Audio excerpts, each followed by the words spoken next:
I've started recording. Great. Hello. Does it say record to cloud, record to your, hey, or does it say record to your computer? I'm recording to my computer. Excellent, excellent. Is that Anike? Hi, how are you? Hi, good, and you, Anike? Nothing. What else is on? Don't be shy. Put your videos on, everybody. And I don't feel like I'm talking to a blank screen. We're all family here. Family. Okay.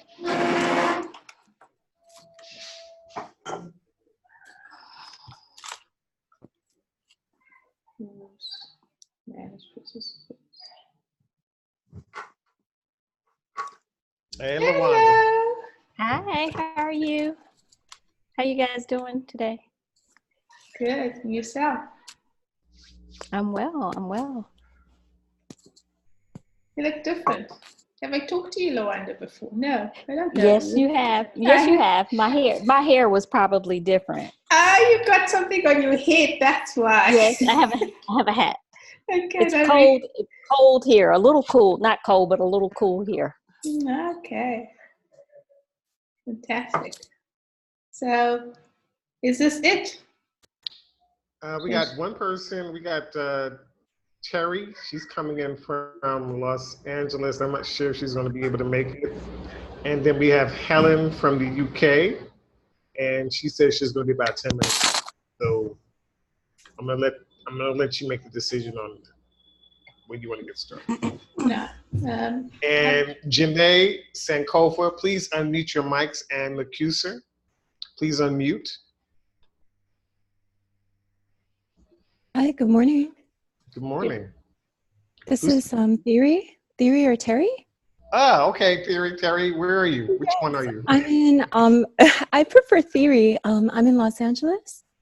What's your name on the thing? Sankofa? Yes. Gotcha. Oh, hi. I like to see faces. I love it. All these beautiful faces. Look at that. I'm so excited. You get used to me. I go get a little bit crazy sometimes. It's all the African energy that I have. Being on the continent, right at the bottom, it's so awesome. So what I would like us to do is just perhaps while we wait for those who are still going to join us, I invite you all to introduce yourselves and just let me know where you're from while we wait for, just give the others time to log on to, and then we'll open up sacred space. Okay. So who wants to go first? Oh, by the way, does everybody know how to use Zoom and how to put your hand up if you have a question? Do you need any help on that? Is everyone comfortable using Zoom? Pretty comfortable. Okay. Yeah. So Annika, may I suggest that you go first then? Sure. Hi, everyone. My name's Hey. Anna. Blessings, sis. Hello. Thank you for creating this space. I'm very excited to learn. I've got my notebook ready and just soak in some knowledge. I am based in London, and yeah, it's very, very cold here and grey. So that's why I'm all comfy, ready to take part in this workshop. But yeah. Welcome. Thank you. Welcome. Who wants to go next? I'll go. LaWanda. Hi, I'm LaWanda Thomas, and I am signing in from Fort Worth, Texas. Ashe. Thank you. Hi. Good. Hi, my name is Theory, and I'm signing in from Los Angeles, California. Thank you. Thank you. It's 10 a.m. or 11 a.m. there for you, Thea? Yeah? It's 9 a.m., right? 9 a.m.? Okay. Good. Yeah. Everybody knows I am Tony Khepera Heru. I am co-founder of Return to Kemet. I am located here in Bahia, Brazil. And although it's gray, it's still warm here today. So Good. we always have the tropical weather. Okay. Well, I'm Ursula. I'm in Johannesburg, South Africa. And it's a beautiful spring evening for us. So it's nice and warm. And yeah, so right now I can see the sun is beginning to descend. So I'm looking forward to doing this and then resting, because I just finished also teaching a shamanic group. So I'm also a little bit excited too with this journey and being on this trip. So I'd like to just say thank you to Sarah and to Tony and Return to Kemet for arranging to have this. There you go. There's Helen. Yeah, we got Janae also. Janae has and Janae. Okay. So yeah. So where's Janae? Helen? Do you want to also hook up? And we want to see your face. I like to see faces. Yes. And just introduce yourself. Hey. Oh. Hey, Janae. Hey. That's Helen. Am I introducing myself? Sorry. Oh, Helen, I'm sorry. That's Helen. Helen, your hair is different. Okay. Yeah. Yes, very different. I'll fade away for a bit. As the weather changes, it's a protective. I'm doing an introduction. Sorry, I literally just stumbled in. No, I realize that. Sorry, I put you on the spot. We're just introducing ourselves and just saying where we're from and where we are in the world. Cool. Okay, so yeah, my name is Helen.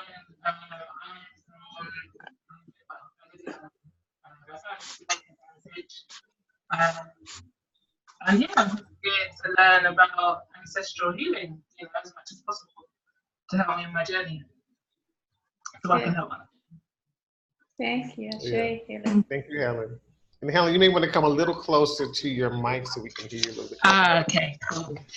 I don't even know where it is. That's good. That's good. That's good. Cool. Okay. Can you guys hear me? Yes, Yeah. Janae. Hey, Janae. Okay. Hey, Hi, Janae. everyone. Hi. Hi. Shay. I am sorry about that. I have a 2-year-old toddler, and I was trying to mute it and then unmute it. He's kind of doing his own thing right now, but I'm here. Okay. Well, fantastic. So we're all here. So I'm going to begin. We're going to add I'm sorry, Janae, where are you from? Oh, I'm from Santa Rosa, which is Northern California. Yes. It's 9 a.m. over here. Yeah. That's it. Thank you. Okay. Thank you. Fantastic. So I'm going to mute you all so your little boy can also be part of the proceedings, but Okay. and you don't have to feel like you got to shush him. Okay. Yeah. Life happens, so I'm going to mute us all. It does. Yeah.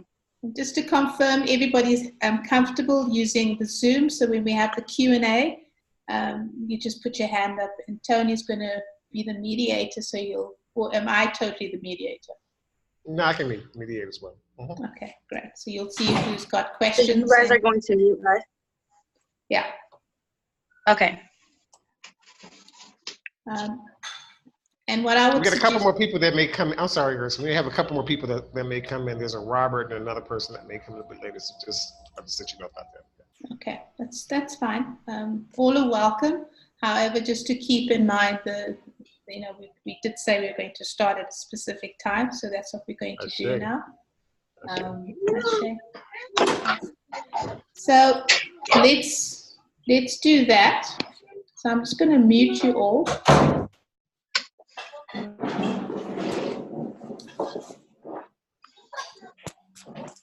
And then also, I have allowed you to also unmute yourself when we do the Q&A. Okay. All right.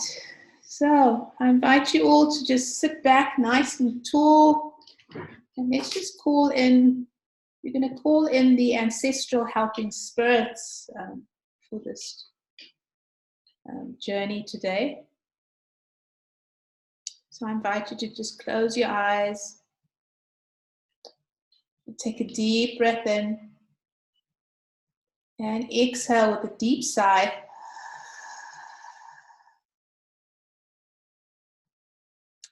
Continue breathing in through your nose and exhaling slowly through your mouth.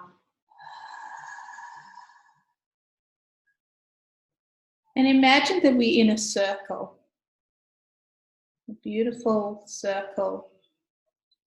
And the circle is spanning the world. And in the center of the circle is a fire, grandfather fire, that we're going to light.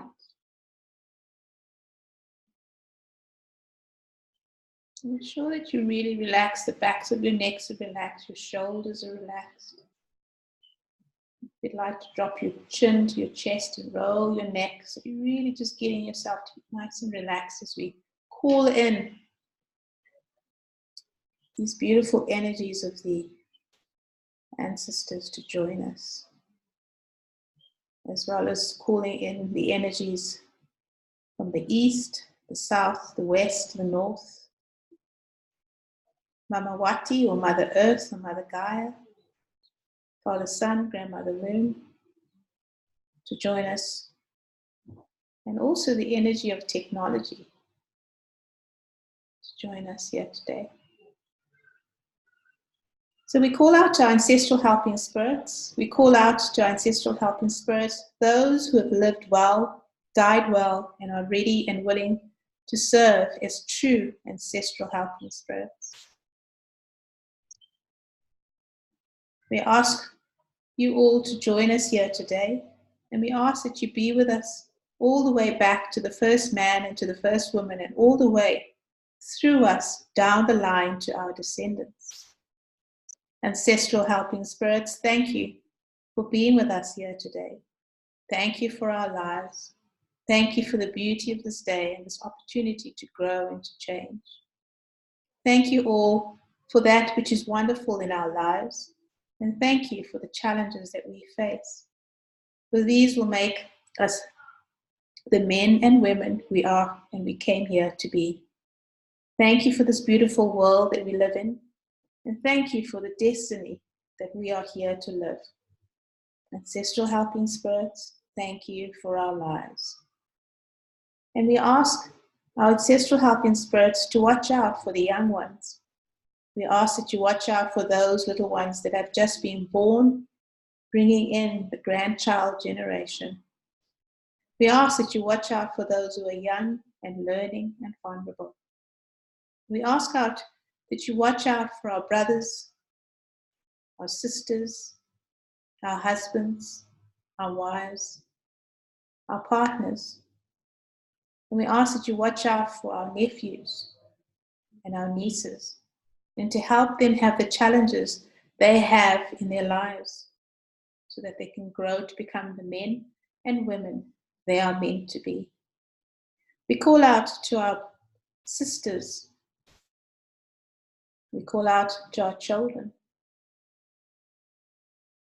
And we ask you to watch out for all of us, so that we can do what we're called to do in our lives in a way that makes us more loving, wiser, and more joyful. And we ask you to watch out the same for all our cousins on our father's side and our cousins on our mother's side and their children. May all the living be supported by you to do what we've come here to do for the generations that are coming. And now we call out to all the great spirits of the land. We call out to the spirits of the land that we are living in, to the spirits of the great rivers, to the lakes of Africa, America, South America, North America, Europe, to the world. And we call out to the spirits of the deserts and to the spirits of the snow-capped mountain ranges, to the spirits of the deep oceans and the spirits of the rainforests that once stood. and to all the old ones that are standing still. And we call out to the ancestral energies of this land, and we ask you to work with the human ancestors to protect us. Protect us. Please protect our homes and protect our dreams from intended and unintended harm from physical and non-physical beings. And where that harm is intended, reflect it back to its surrender and to its sender without hesitation or prejudice. And we ask you to help us make this boundary be intelligent, that we can receive that which will nourish us and help us to grow, and help us to become more loving, wiser, and more joyful and more intimate in our relationships with ourselves, with each other, with our work, with our clients, with our students, and with the land. May we always remember how to become deeply intimate in our relationships with the land on which we live. And we ask you, ancestral helping spirits, for your blessings, for our gifts, and for your protection. And finally, ancestral helping spirits, we ask you to help us with the things that we need to do today. And I invite you now to say what your intention is for today or for this evening. What is it that you need help with?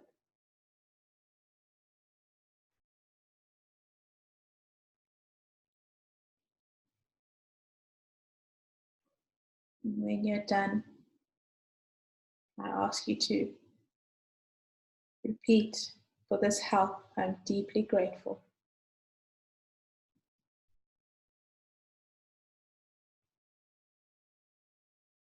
Once again, taking a deep breath in, and a deep breath out.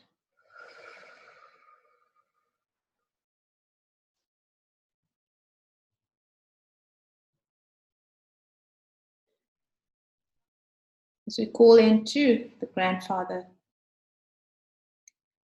fire, who connects us all.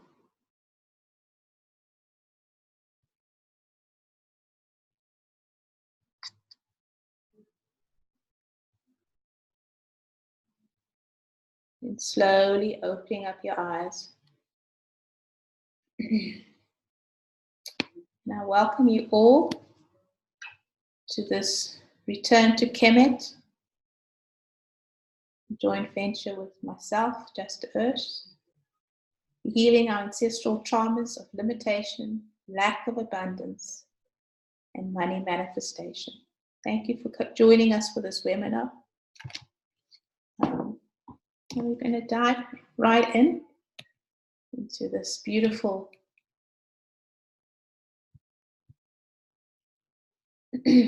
so we're going to begin with the cycle of life and death. So we start off basically in spirit. So it's important for us to understand that everything that revolves around us begins in spirit. So that's where we first began. And then we choose to be born. And so we go through a birth, which is how we choose to come into this world. We have this wonderful life. And then we move from life. We all have to die. And then we move back to spirit.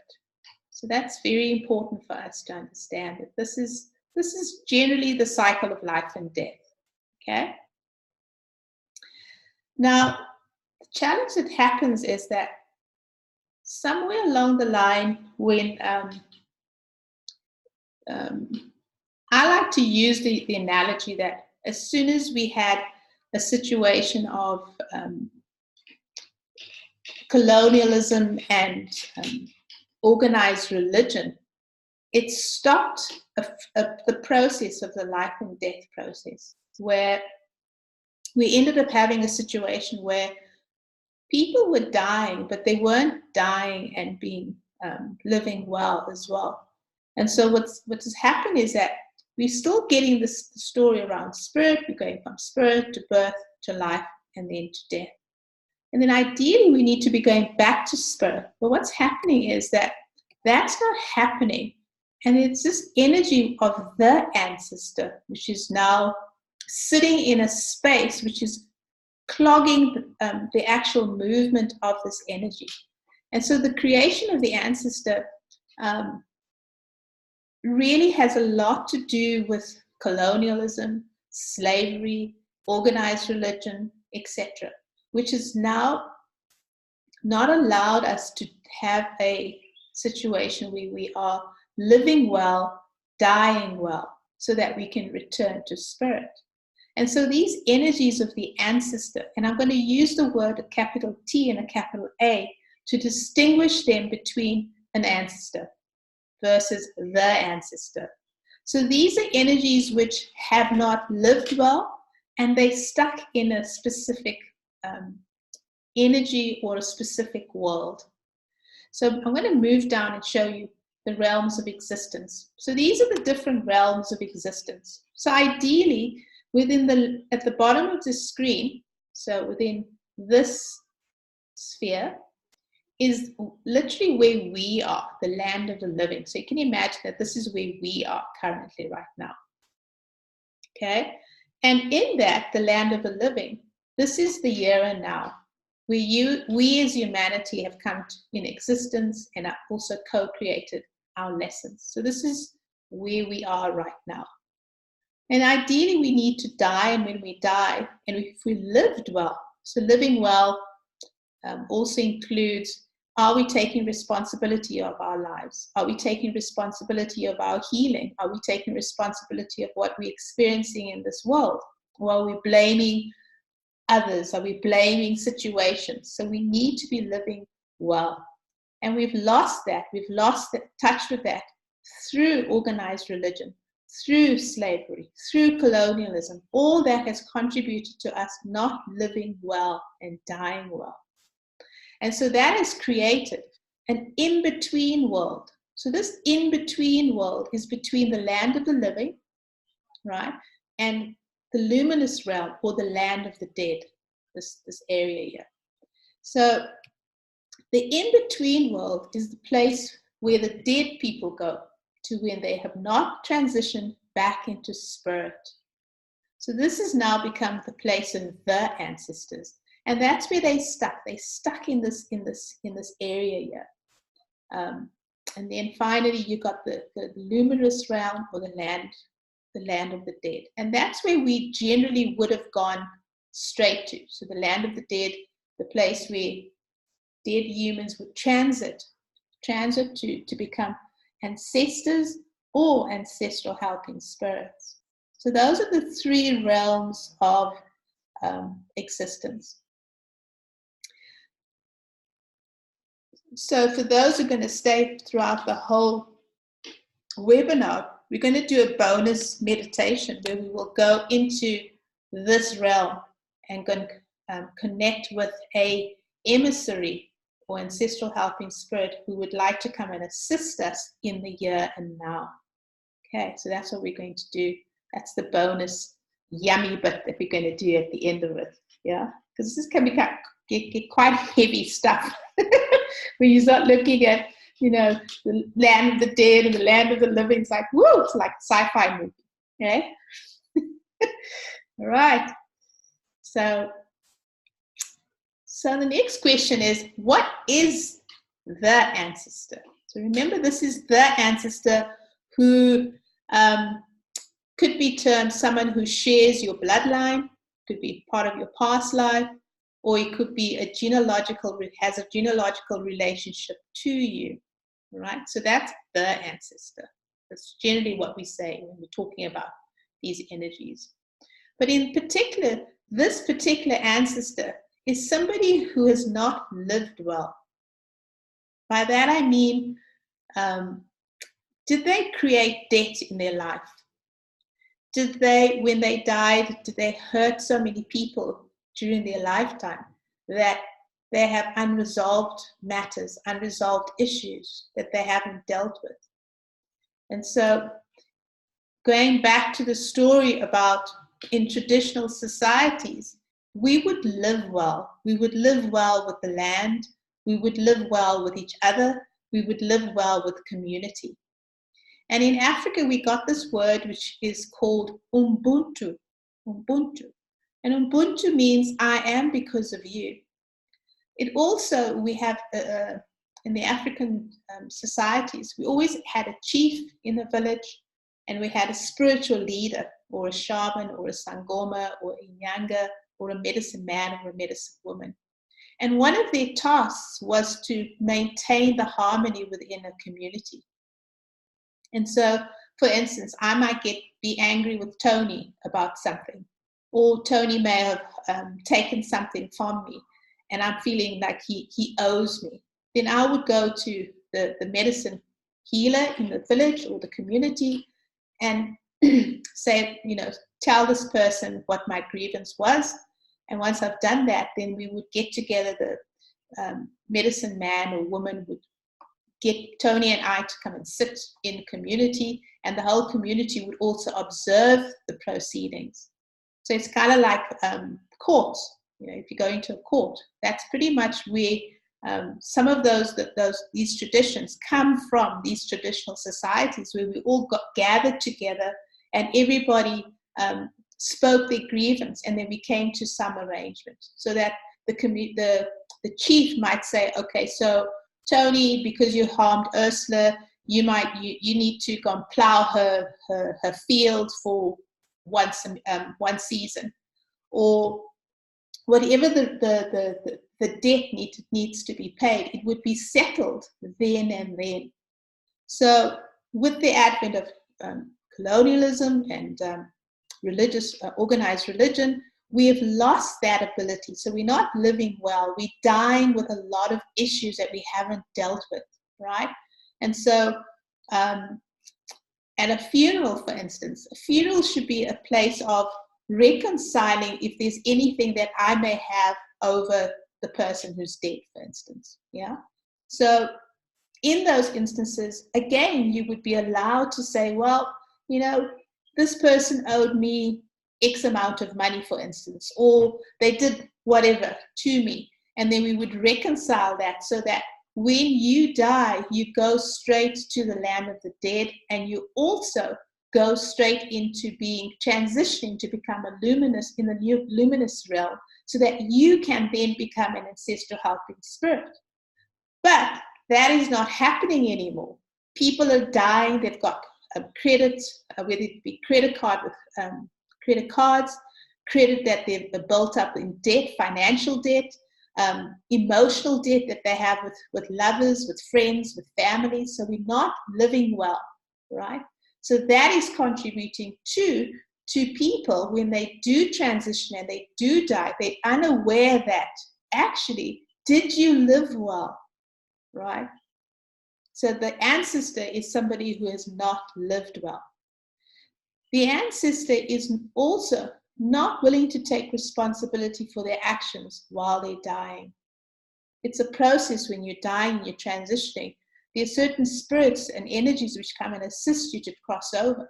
And if your head is down and you're constantly complaining and moaning about, oh, so-and-so did something to me and that person did something to me, you're not looking up and seeing these energies which are going to help you to transition. And so a lot of people end up being stuck in this in-between world. Yeah. And you also ask when you're crossing over, when you do die, what did you do with your energies while you were alive? What did you do with your energies while you're alive? And a lot of you who are on this call are seeking that. You want to fix your life. You're taking responsibility of your energy, and you're saying something is wrong in my life and I need to fix it. Some people aren't. And so they're not taking responsibility for their energies. They're not taking responsibility for their lives. And so when they die, they're going to be blaming everybody around them for their misfortune. The ancestor also was not wise while alive. And so this ancestor, you have no need to be dealing with this particular ancestor. Yeah. There are ways. Next year, I will be offering an ancestral healing course, which I'll be talking to Tony and Sarah about, and offering that too, where we will look at this and actually help people understand how to differentiate between the ancestor, and also look at patterns, and also help you heal those patterns. Because individually we can do the work, but there's just certain instances within that work that needs to be done where you will need somebody else to help do the work for you. You will need a shaman or a medicine person or somebody who's doing ancestral work to actually do the clearing and the healing for you. But a lot of the other stuff, you can actually heal it yourself if you've got the tools and you've got the know-how. Okay. So the ancestor is unable to resolve these issues in the in-between worlds. So I think I explained this to you. When you're in the in-between worlds, you cannot heal anything in spirit. It has to be done here, in this realm, in the land of the living realm. You can't resolve issues in spirit, because in spirit, everything is unconditional love, there's no judgment, and it's all that whole kumbaya story that we all hear about. It's that blissful state. It's not a place to be going to resolve issues. It's your resolving of issues is here. This is the time to do it in this realm. And so the ancestor who's sitting in between worlds needs you, us, in this world to heal any unresolved stuff. So this is, again, all life experiences must be resolved in the land of the living while we are alive and not when we are dead. Very important to understand this. Can't be done in spirit. So the ancestor also needs us, or our help, the living, to resolve these unresolved issues. Hence, they may hijack you into doing their bidding, or that you are unconsciously aware that a lot of the stuff which is happening in your life is not your stuff. But you also need to be awake, and you also need to be consciously aware. You also need to be working on yourself to be able to identify, actually, this issue is not my issue. So I'll give you an example around this. I had this very interesting individual I was dating who was actually a narcissist, horrible narcissist. And in the process, I was also doing my own work and doing my own processes. And I couldn't understand why this person kept coming back into my life. And when I did the patterning, and then I realized that I didn't do anything to have this person in my life. But when I looked within the ancestral line, I picked up that this person, and the two of us, had a relationship in the past. And this was part of an ancestral stuff. And once I cleared that person in the present time left my energy, and now I don't have that issue with narcissistic individuals entering into my life, which is a very interesting thing, very early on in my training and understanding in this work.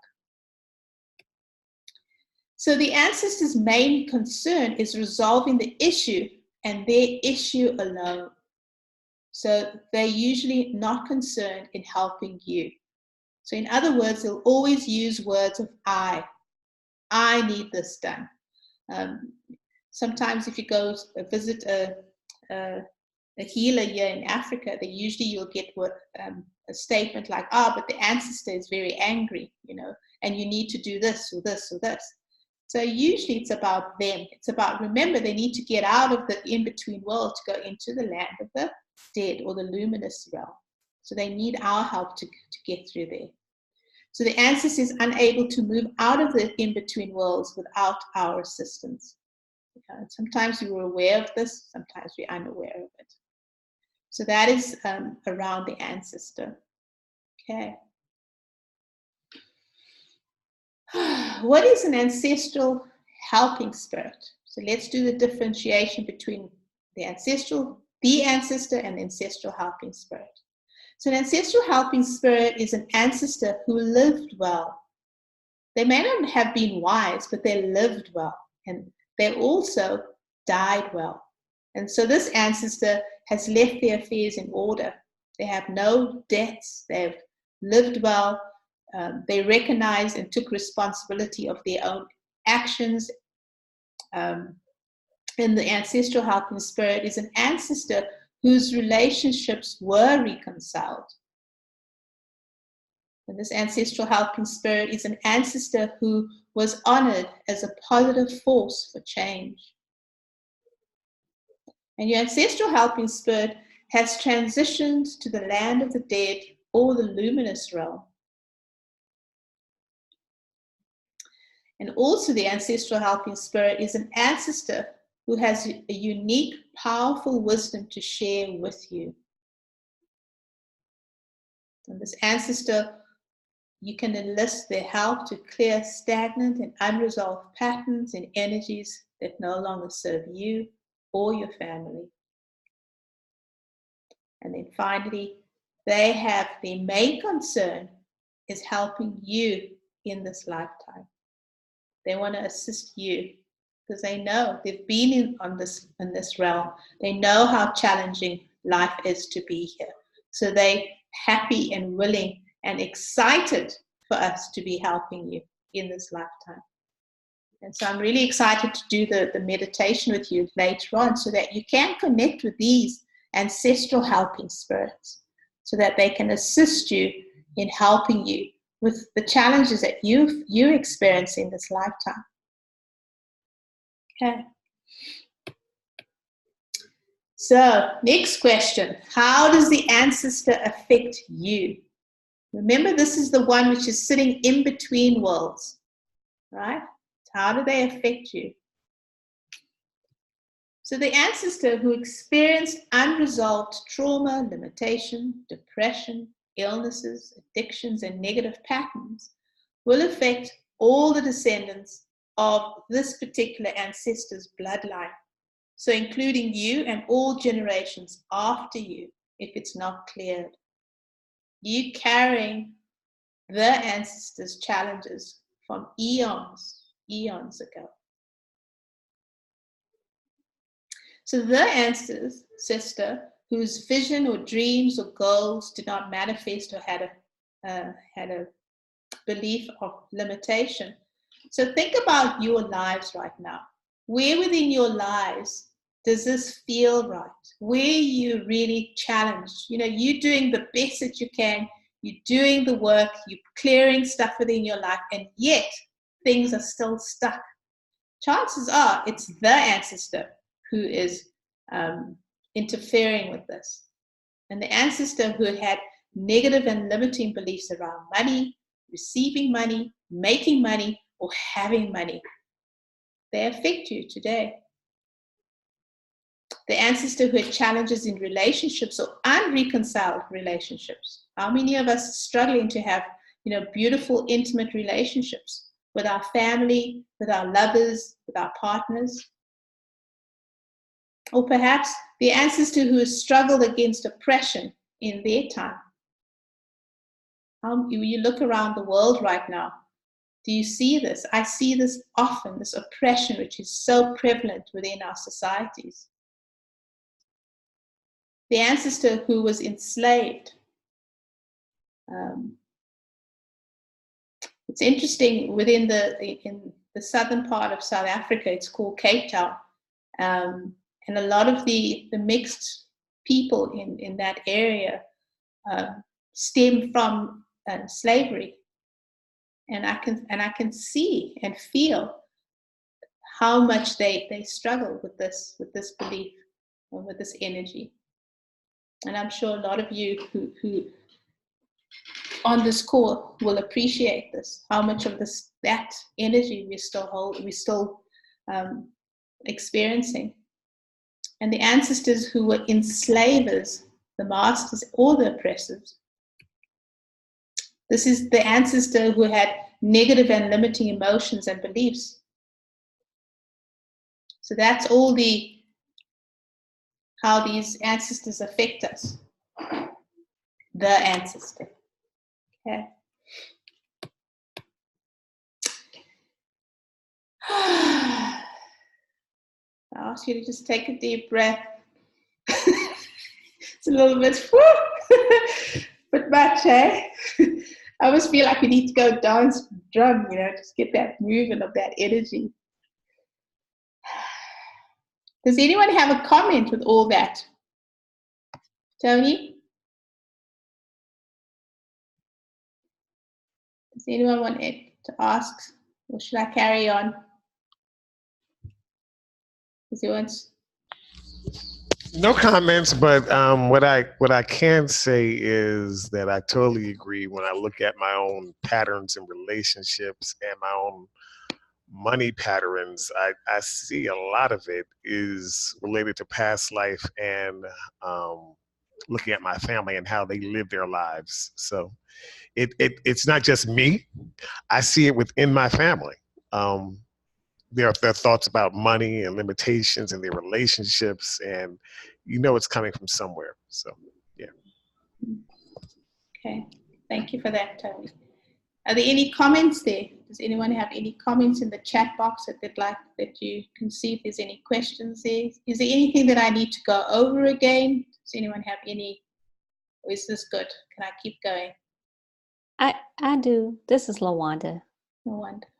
Okay. And I might do need some instruction on how to raise my hand. I do. So as you were talking, you were speaking, I kept thinking about certain people in my family, and how do you designate which person it is and how recent it is? Because a lot of the issues that I'm seeing probably started with my maternal grandfather on down, like just based on stories that I've heard. Is it that, or could it be something? I guess that's what I'm trying to figure out, is like, how do you identify which ancestor may be having the issue? Because the person that I'm thinking about has also been a person that I believe has assisted me. Like when I was going through troubles, I remember dreaming about my grandfather and him helping me too. It's very likely, a lot of with the ancestral healing, the best thing to do is to recognize the pattern and not get too fixated about, oh, it was this particular person, because it's highly likely that that person also received it from their lineage, right? And so recognizing the pattern is so important, and then clearing it, that's the important thing to do. And for us not to get too fixated about, oh, it was this person, oh, it was that person, but recognizing the pattern and then learning how to clear the pattern. Yeah. So I think the next slide will perhaps also help you see how we're inheriting these traumas of whether it's limitations, whether it's lack of abundance, or manifesting money, okay, or any aspect within our lives, and illnesses within the family too. All right. Anyone else? So LaWanda, to place your hand up, what you do is at the bottom of the screen, you'll see participants. Can you see that? And then click that participant and it'll open up another window, and then you'll see your a list of the participants who are on, and at the bottom of that screen you'll see a little like a hand. So you just press that and that will show you as being with your hand up. You got it? Okay, cool, great. So we'll move on. So the thing here is, how is this? So when the ancestor in your lineage did not reconcile any negative experience, you are going to inherit these experiences. Sorry, I don't know what's going on here. Okay, and you also inherit this through your DNA. So while you're in your mother's womb, while you're gestating, you're also inheriting these traumas from your parents, and then also from your grandparents, your great-grandparents. So this is flowing through your DNA. You're also going to, how this is going to affect you is through experiencing negative emotions. So we may think that, feelings of doubt and fear and anger and hatred, etc., are our own feelings and emotions, but we actually get these initially. We start receiving these when we're in the womb. So when your mother's experiencing any fear or anger, you're also experiencing that. And then remember, going all the way back, she's also experienced and received that from your grandparents or her. So if there's been any negative or limiting beliefs about their self-image, about confidence, about limitations, feeling unworthy or undeserving, you're also going to inherit this. If you had any experiences with negative beliefs around money, if they had that financial wealth or financial freedom, you're also going to experience that in your life. If they've never experienced abundance, if they've had challenging and abusive intimate relationships, we're going to inherit those, and feelings of lack and scarcity.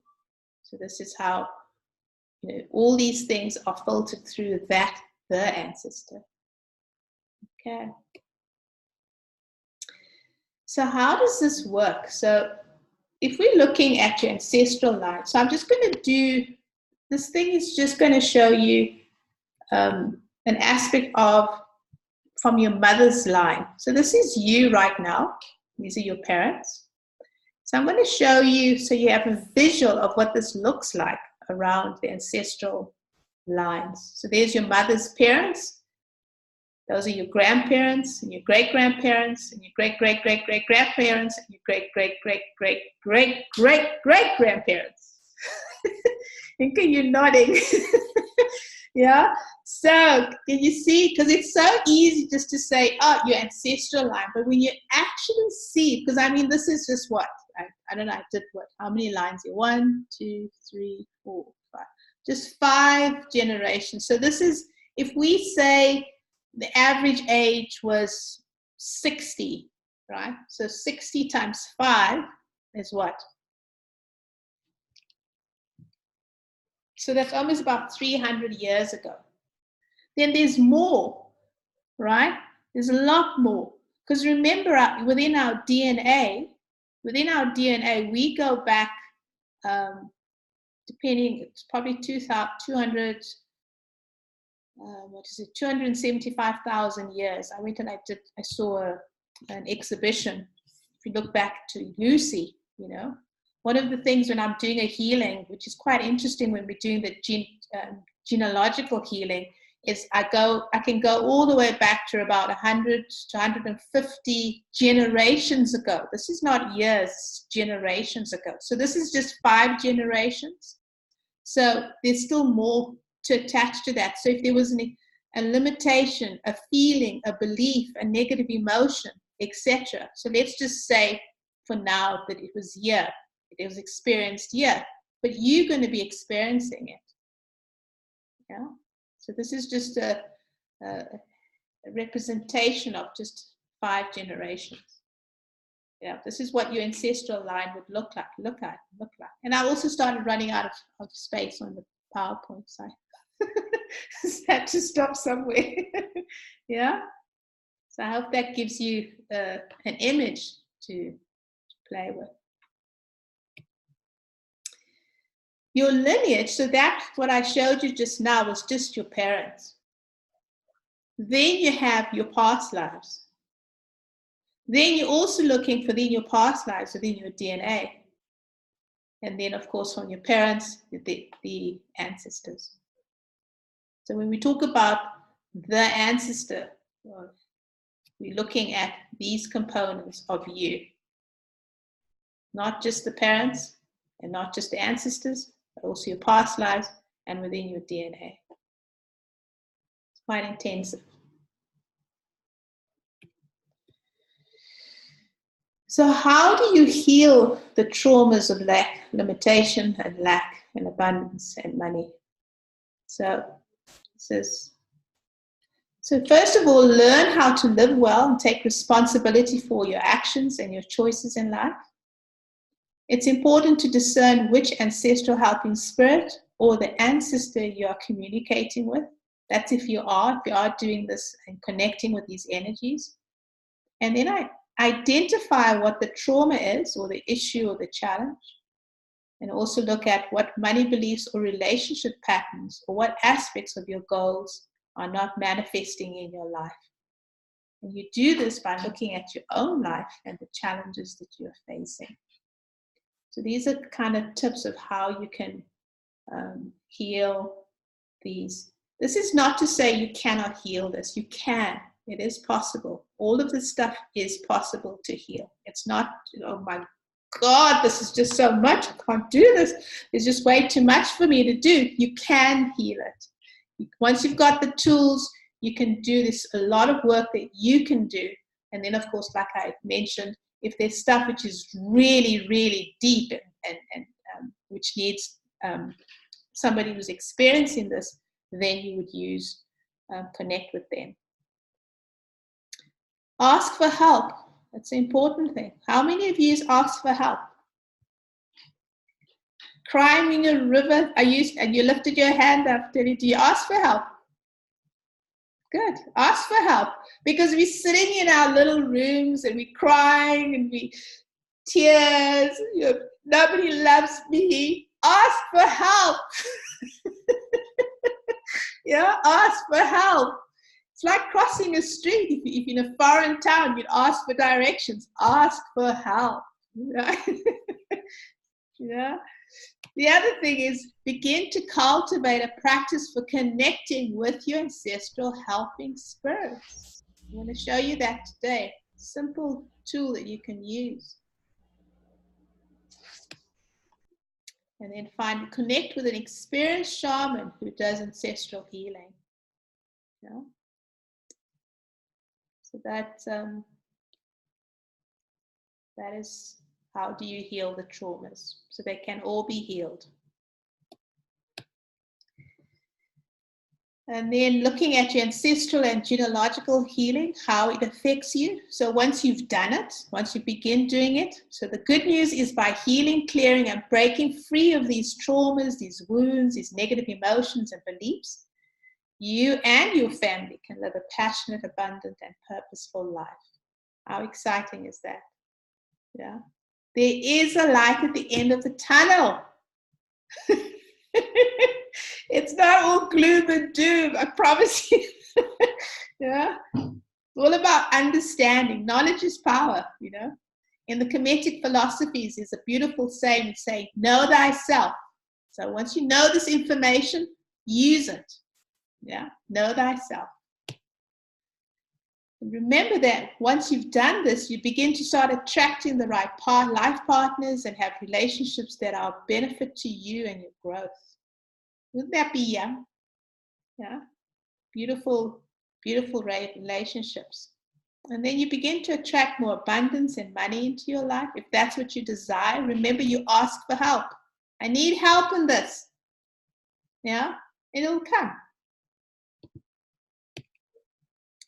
And then you're able to manifest your goals and your dreams into your life with ease. Because remember, if we heal the ancestor which is struggling with this, it affects us in this reality. And importantly, you will change your family, your relationships, your health, and your destiny. And then we also, when we're doing the work, we also affect Mother Moati or Mother Gaia. And then you heal, once you heal your lineage within your DNA and the generations to come after you. Remember, we are the ancestors too. When we die, we will be the ancestors. So what legacy are we leaving? For those who've got children, think about your grandchildren and your great-grandchildren. What legacy are you leaving? So the more work that you do on yourself and clearing this genealogical and the ancestral line, the more that we can leave a better place for the generations that are coming.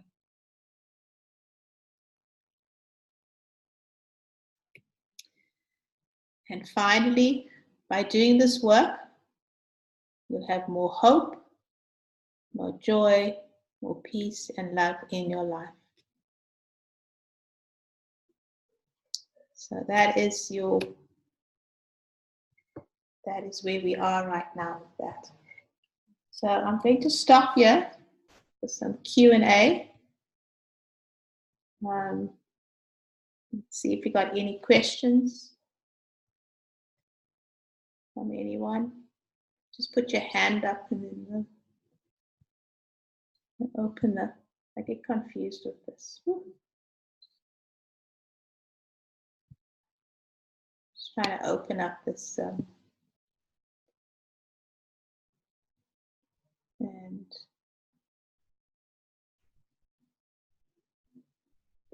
look who's joined us. I like that. JD, what's your son's name?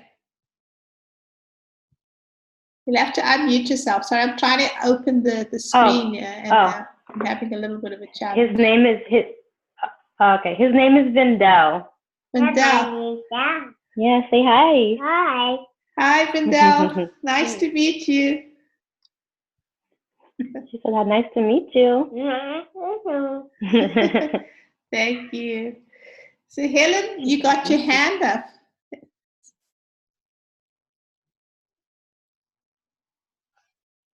Cool. Can you hear me?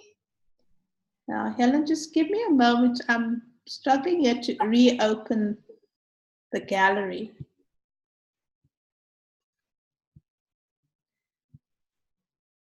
Okay, I'm all ears. Yeah, so my question was, so thank you firstly, it's all really, really powerful stuff. And whilst I've learned a bit about ancestral helping spirits before, I haven't learned so much about kind of the ancestor and how that spirit can be contributing to our challenges. Does the ancestor have to have passed? So if, for example, you have people in your family, like in parents' generation or grandparents' generation, if they are struggling with certain issues, can you help heal those issues whilst they're still alive, or is this does it only affect ancestors who have passed? So let me understand your question. Are you suggesting that for people who are currently alive, who haven't died, who are having challenges in their life right now, is it possible to heal the issues that you're seeing within them? Yeah. And if so, and also can the issues and challenges that they're having, similar to how the ancestors' issues and challenges could be affecting me, can a live ancestor, I don't know, that's what you call it, a live ancestor, can they be affecting you as well? Okay, so let's clear the word ancestor. You must be dead to be the ancestor. Okay, yeah. Okay, so that's the first thing. So if they're alive, they're not considered an ancestor. They would have had to die first to be considered an ancestor.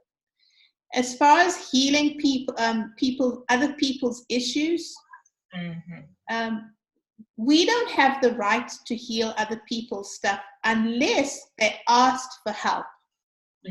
Yeah. When a person asks for help, then we can assist when we can, right? But for us to assume that we can heal somebody else without their permission, that is considered sorcery. Right. Okay. So if you're recognizing that same issue within yourself, you can heal it for you, but know that it's going to affect the family within your living family and the generations to come before you and after you, because you have seen it and you've healed it. Does that answer? Yeah, thank you. Okay. Anyone else? Hey, Urs, just a couple comments also. And first of all, everybody, thank you, because obviously you being here is that help. So thank you for showing up and asking these questions. But this is just a reflection on when we did our training, our kinetic yoga training. And I think this is some of the process that may occur during the retreat, where we actually went back and looked at when the first trauma or issue first occurred, and you told us to go back into the womb, or did it occur in the womb? And I remember during that process, I saw myself in my mother's womb, and I felt and heard all of this battling, fighting issues that were going on between my mother and father at the time. And so that energy came into me, and it was so intense that I could feel my mother's fears, and I needed to come early, and I did come early, which then created more fears, which then I recognized as those types of patterns that I was living in my life in terms of my relationships and those battles and those arguments that I have with my partners, which were the same exact ones that my mother and my father were having. So I honor you for doing that workshop. Because it was so empowering for me to look at that. And that was like really a breakthrough for me to start to deconstruct some of those issues around that pain, the fear, that anxiety that was first, well, probably wasn't first created, but I can recognize was created during my incarnation into this room. And also to say I also recognize that I had a soul contract. I chose my parents. Yeah. Okay. It's very important to understand that we have this soul contract where we choose our parents and they choose us as well for the lessons that we've come to learn during this particular lifetime. So I honor them for those lessons and understand that they did the best they could with the information that they had at the time. Absolutely. So, yeah. Ashe. Thank you, Tonya, for that. Yeah, it's very powerful when we go and we start looking at that, start seeing within this lifetime where we picked up a lot of our trauma, and being able to recognize that and then heal that for ourselves. And then that also shifts how we see and how we're dealing with our relationships in this lifetime as well. And another thing around soul contracts is, remember, once you understand that the learning, whatever that learning is, you can cancel and close that contract off. You don't have to keep holding on to that contract. Okay, it's important. So our family, so parents, for instance, our relationships with our parents and also our immediate family, when the learning is complete, we can clear and cancel that contract, because it's like it's a debt paid, so to speak. Okay.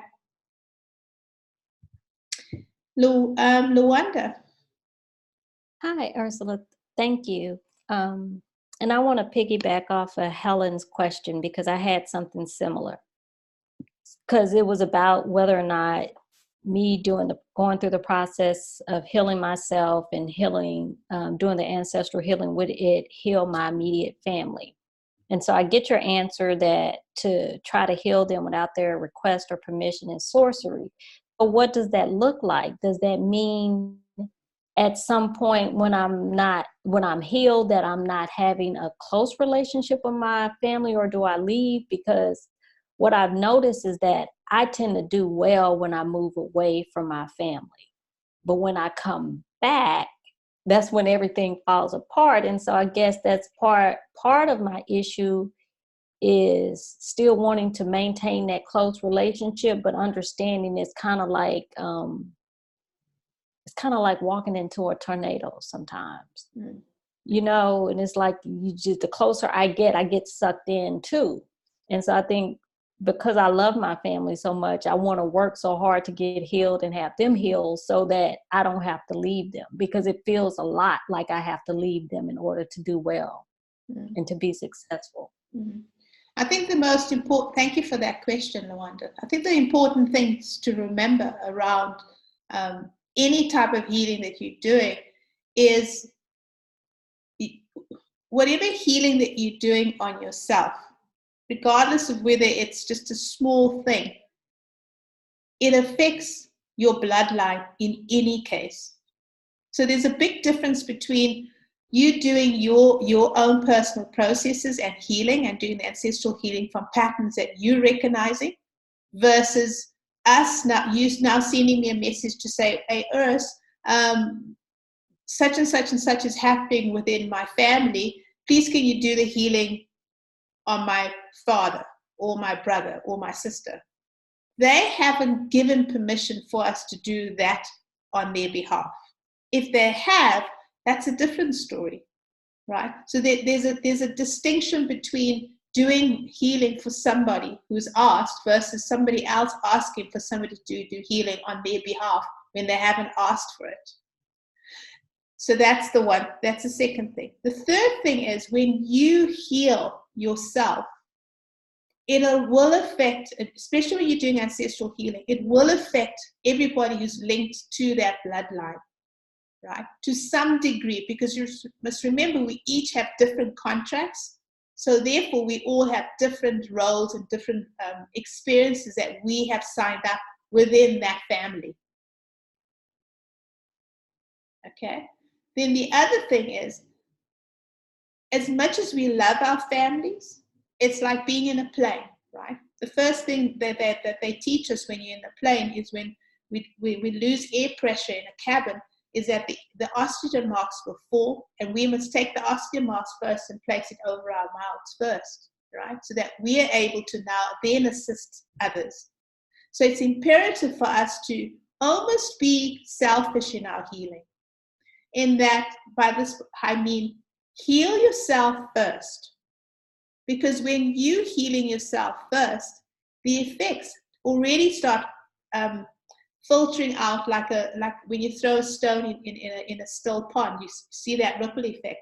The ripple effect is happening, but not to get so immersed in, oh, but I need to help my parents, or I need to help my family. You've got to heal yourself first. As people, wounded healers, we need to heal first before we can even start thinking about healing people around us. And our families are the most challenging people to even attempt to start healing, because they will never take you seriously. They see you, whether they watched you grow up or watched you when you were a baby or changed your diapers or your nappies.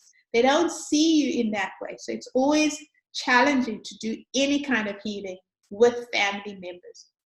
So you almost have to get somebody else to come in. And hopefully when you do your healing and they see you, you've got to be that beacon. What has changed within you, Lawanda? Right? For them to turn around and say to you, what are you doing? And you go, oh, well, I did whatever. Oh, great. Who was that person? I'd like to go see them. Yeah? And I found that, I've experienced that a lot within my family, is that it's not about me telling them what to do, but more of them observing and going, oh, what are you doing? I'd like to do that. I'd like to taste that apple pie that you eat it. Okay. All right. Any other questions? Who's got their hand up? Jamie. You can unmute yourself. Well, my father has been incarcerated in and out of my life, or I guess ever since I was like 8 years old. Just on and off, like he'd just be incarcerated and then not, and then incarcerated and not. And the times that he was locally, like around me, he didn't really spend like much time with me, and he was, doing well for like a while, and then around this same time of the year is the same time that my grandfather passed away and his birthday.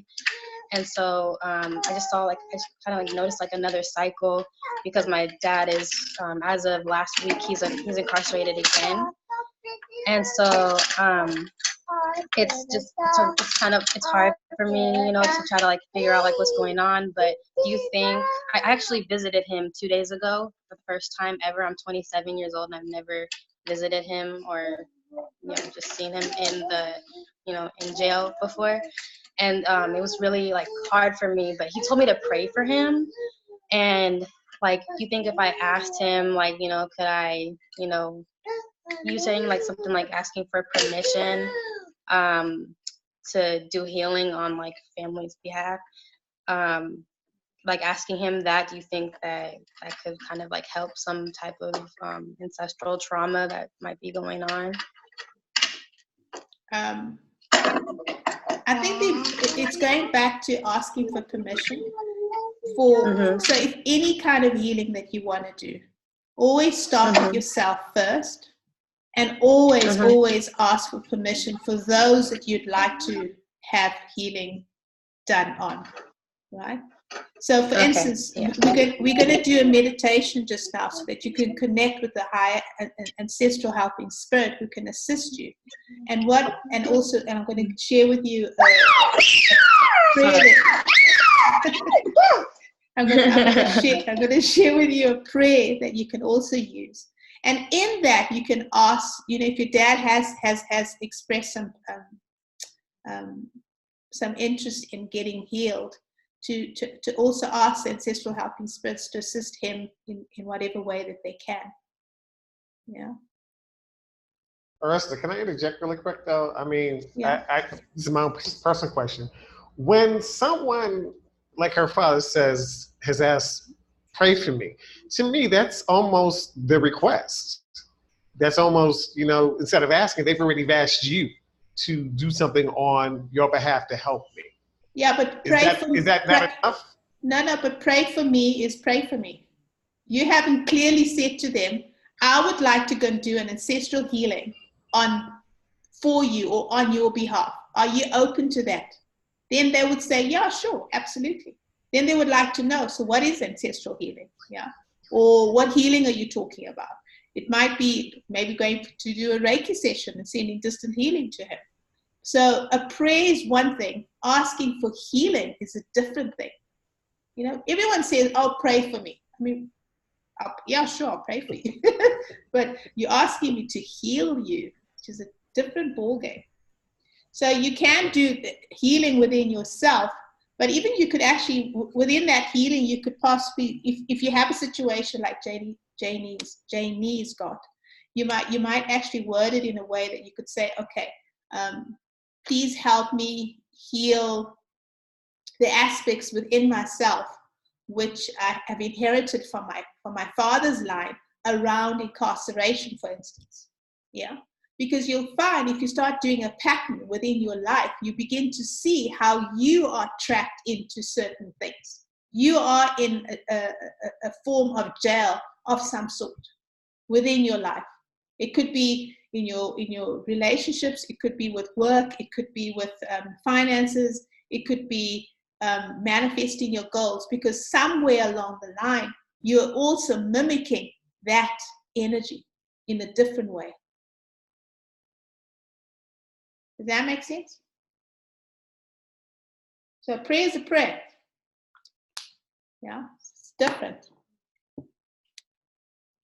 Words are powerful, so you've got to use them in a certain, be powerful in your words. Okay. Any other questions? You're very quiet there. So I got a question from Lourdes. There. No questions. Okay. All right. So we're going to continue. I'm going to do just the last thing. Close this. There's lots of little windows, hey? It's quite confusing. Share.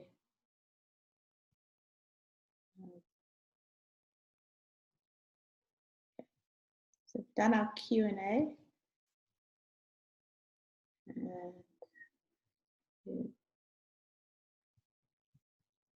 Oh, this is I'm going to have to do this. Okay.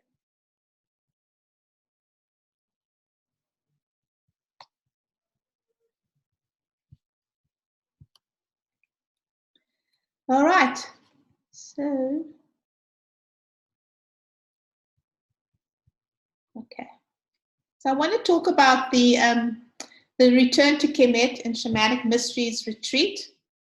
So in this retreat, which we'll be doing in Bahia, Brazil, we'll be looking at the aspects of our ancestral healing.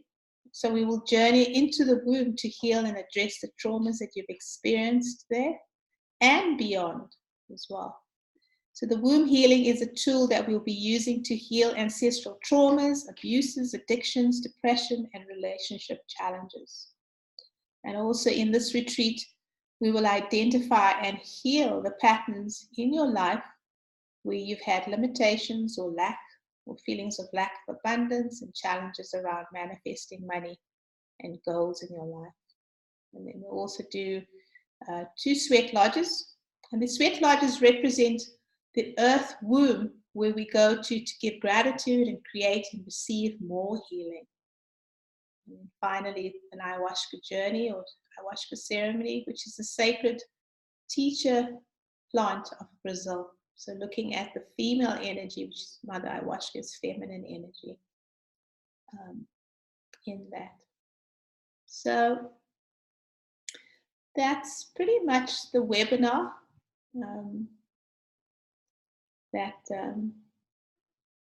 around this ancestral healing. So I do encourage you to, if you'd like to join us on this retreat, be really amazing ancestral healing that we'll be doing. So I'm looking forward to seeing you all, those who are considering coming to it. Yeah, so that's it. Any questions, any queries, any complaints? If you got any complaints, please send them to Return to Kemet and Tony. He'll sort them out. Yeah. Yeah, so we're going to do a meditation now for us to connect to an ancestral helping spirit. So what I'd like to ask you to do is to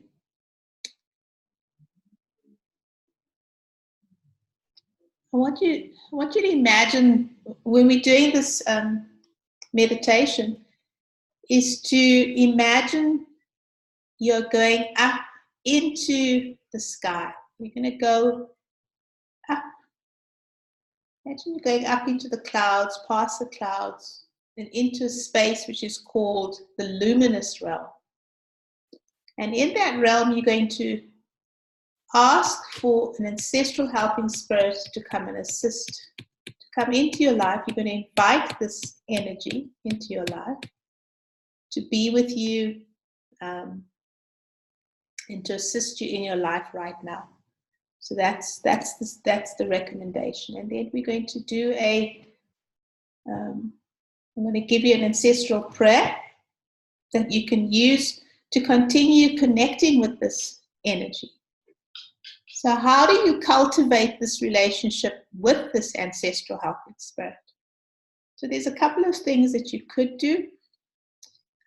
Like once a day, you can light a candle, create a sacred space for that. So you can either, if you can have a table in your bedroom, or you can do it if you've got a dining room or a lounge area, that you can do it. And where you feel that, that's going to be the nice space that you're going to continuously go sit there and say this prayer and connect with this energy and ask for help. Remember, we want to go to the space to ask for help. Okay. So you can light a candle. If you'd like, you can also offer something to this energy. So when you're in the meditation, you can ask, well, what can I give to you as an offering? So sometimes a glass of water, fruit you can give, you can offer as offering, a flower, if you go outside of your garden, if you have a garden, if you go out in nature and you pick up something like a pebble, if you're near the ocean, you can pick up shells. You can give pretty much anything that you like to give as an offering. It doesn't have to be big grandeur stuff, so nice simple things that you can do as an offering. So anything that resonates with you. Okay. So we're going to, and then you'd say this ancestral prayer that I'm going to share with you after we've done the connection. So is everyone okay with doing a meditation, flying up into the heavens, into the sky, and going into this beautiful space to connect with an ancestral helping spirit? The one that's smiling. Yeah, you all good? Okay. So sit back, get nice and comfortable. Once again, closing your eyes.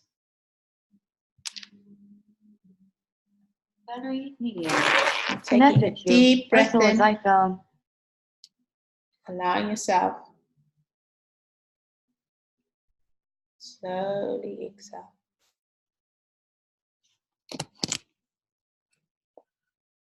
Inhale. And slowly exhale.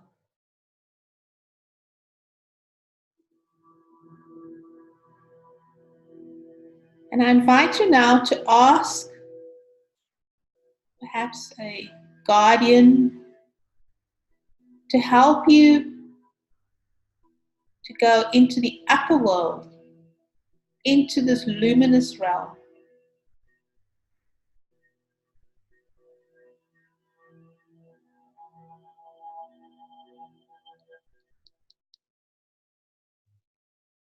You're going to go, imagine yourself flying, going higher up into the realms, higher and higher. Keep going higher and higher. And keep going until you can feel the energy shifting. There'll be a slight shift in the feeling of being in the luminous realm.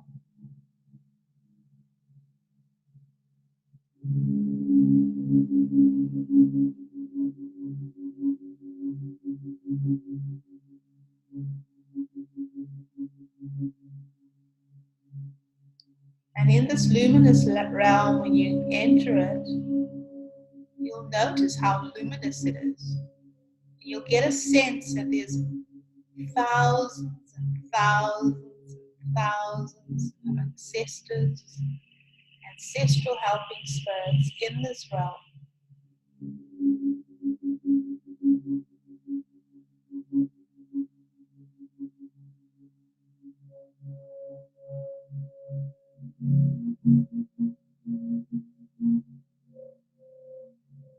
And as you enter this realm,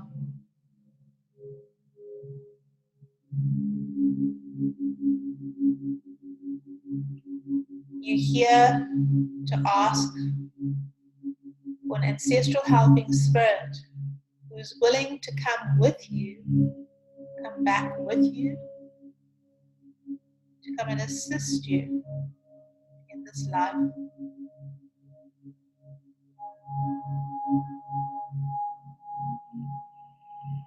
So beings begin to approach you.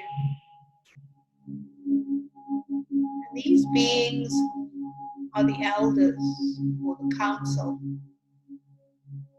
They represent the council of this world. As they approach you,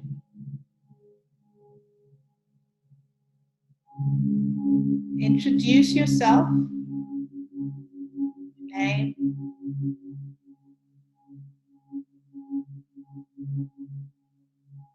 give them your request.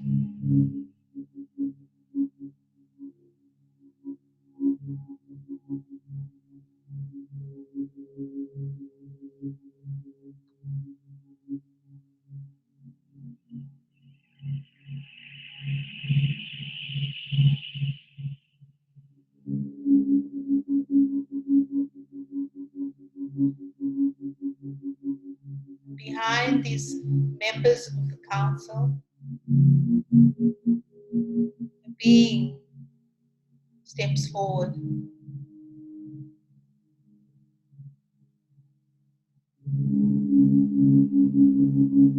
And as they step forward towards you, you're welcome to ask them which lineage are they from. Are they from your mother's lineage, bloodline, father's lineage or bloodline,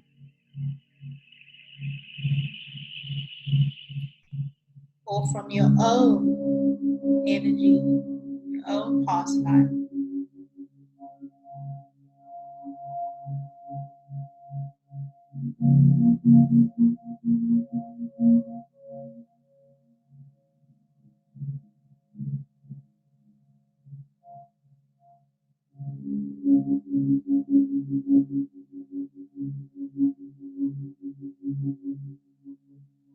And a fire now begins to appear between you, the council, and this ancestral helping spirit.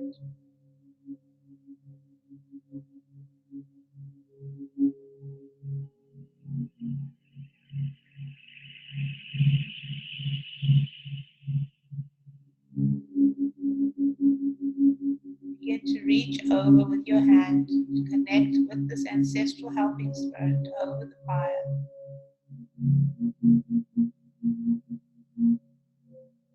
This ancestral helping spirit crosses the threshold.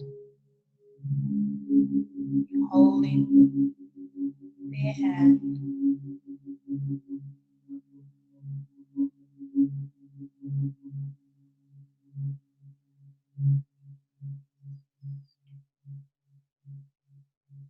You're going to begin to come back,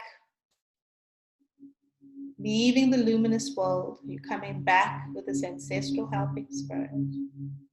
Feel yourself floating out of the luminous realm with the ancestral helping spirit. You're not merging with the ancestral helping spirit. The two of you are floating down back into this realm. Feel the shift as you come back into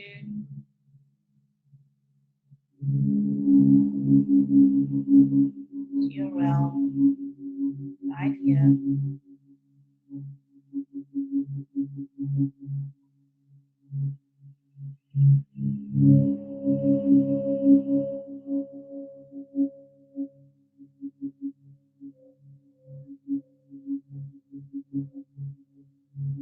You know, feel into that unconditional love that this ancestral helping spirit is emanating, pulsing towards you.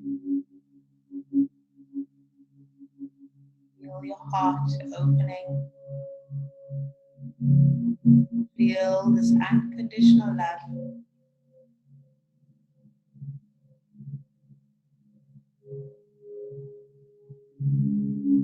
Some of you, it's perhaps the first unconditional love that you've felt. Might feel overwhelming. Now, whatever comes, emotion comes to you, smile.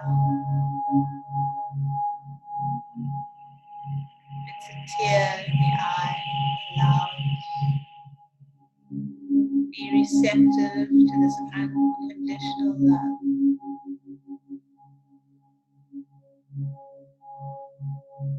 The ancestral helping spirits have been waiting for you to ask for help.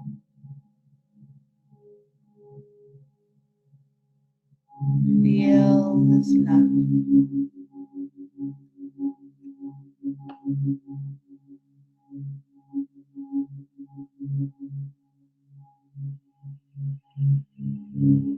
If you'd like, you can ask this ancestral helping spirit what they would like you to call them. If they have a name, perhaps they don't have a name. That's okay.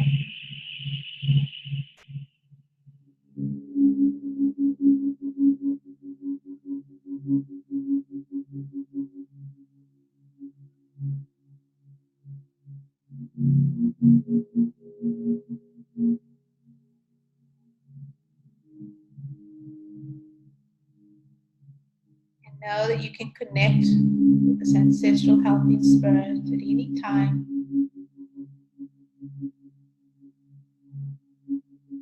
Encourage you to begin a relationship with this ancestral helping spirit as if this is a new friend.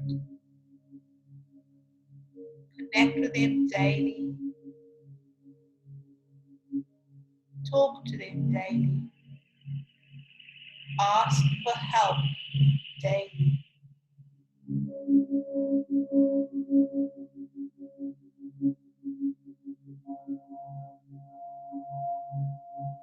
And I invite you now to place your hands, your left hand, in the center of your chest, by your heart. Your right hand just below your belly button. Feel yourself connecting and breathing in all this love that you've experienced.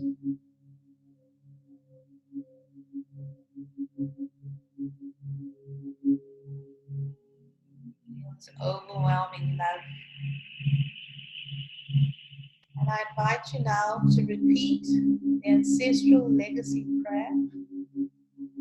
And this prayer was given by eagle energy and also the luminous ones.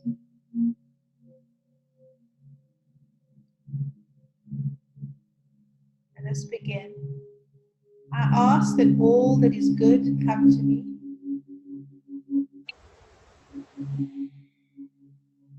So that I'm supported in my goodness. I ask that all is true come to me. So that I'm supported and feel the truth and have the courage to live it.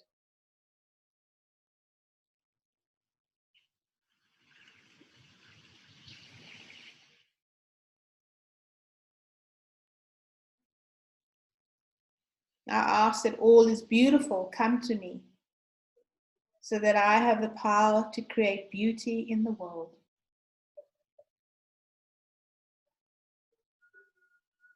I ask that all is wise come to me, so that I gain from those who have gone before me.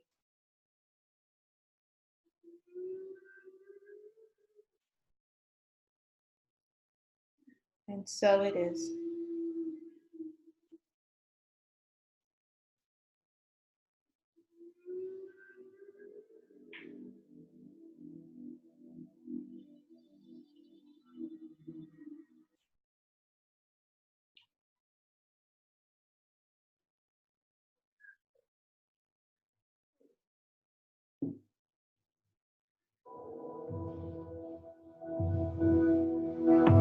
And when you're ready,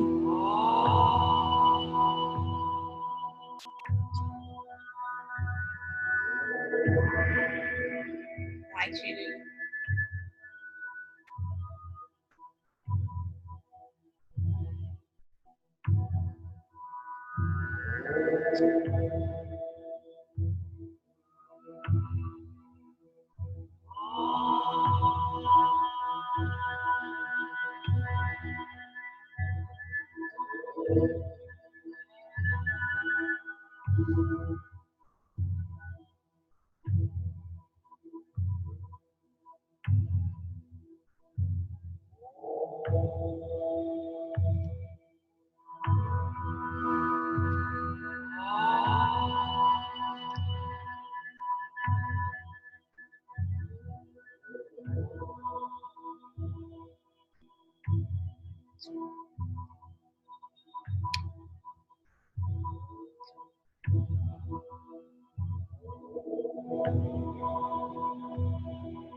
invite you all to open up your eyes.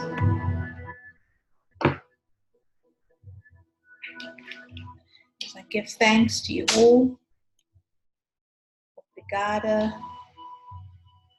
Ank Njasaneb.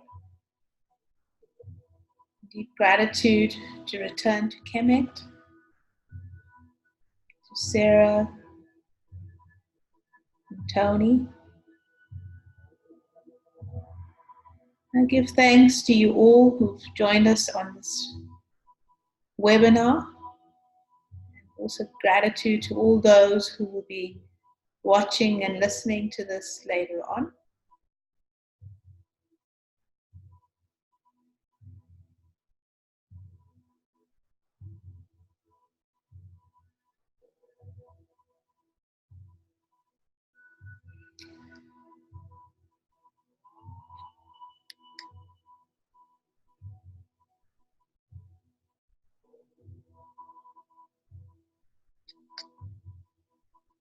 Yeah. So thank you, everybody.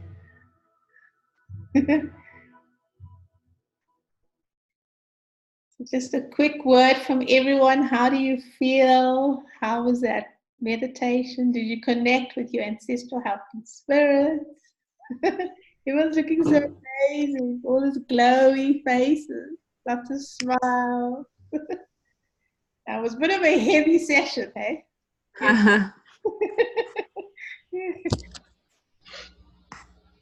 So please share just in how you're feeling. I really would like to know.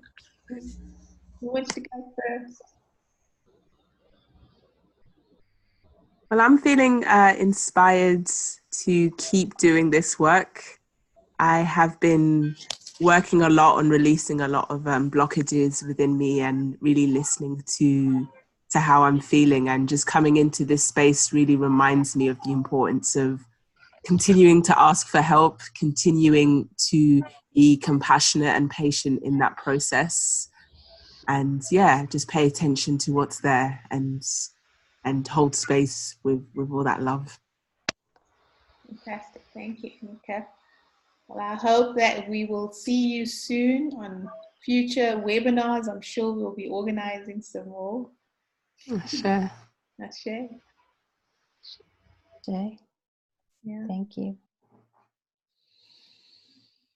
No wonder that was awesome for you, hey? Yes, yes. Yes. Good. Sometimes it's okay. You don't have to share. I saw the lots of smiles. Yeah. I feel lighter. Yeah. Please continue with your ancestral prayer. I'll share it with Return to Kemet, and I'm sure they'll add it to the email as well. Okay. I was attempting to put it on this the recording, and it was just getting confusing. I thought it would be easier to just put it on there so everyone could just do a snapshot of it when they got the video. Should I do that? Yes, go ahead and do it. Okay, just hold on a sec. Just bear with me. I'm still trying to understand this whole process here.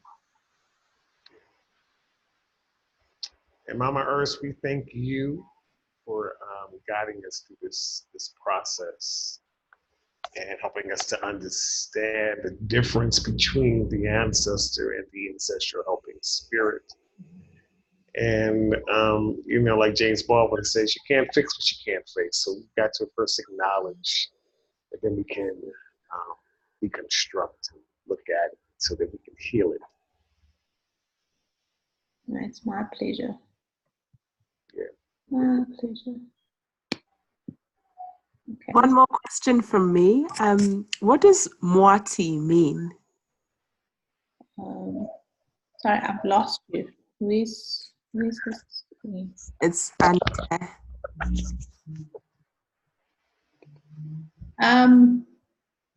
don't know what moiti means. It's a beautiful name that I picked up from my travels when I was I'm just trying to understand the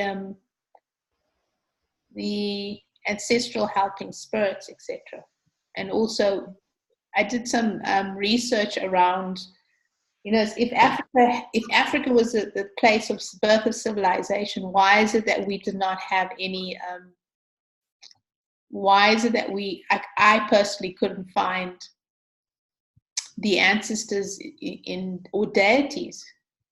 And I don't know, I was reading something, and the Mamawati was one of the names that I picked up, was the name that ancient Africa would use to call upon her.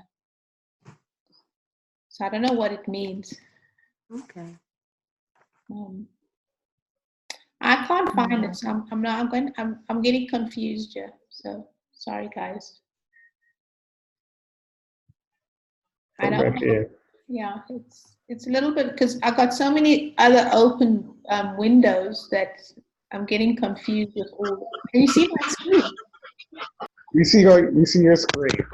So why don't you unshare the screen? Okay, so let me. So if you can see my screen, so why is it I'm unable to open up the page? Let me go in here.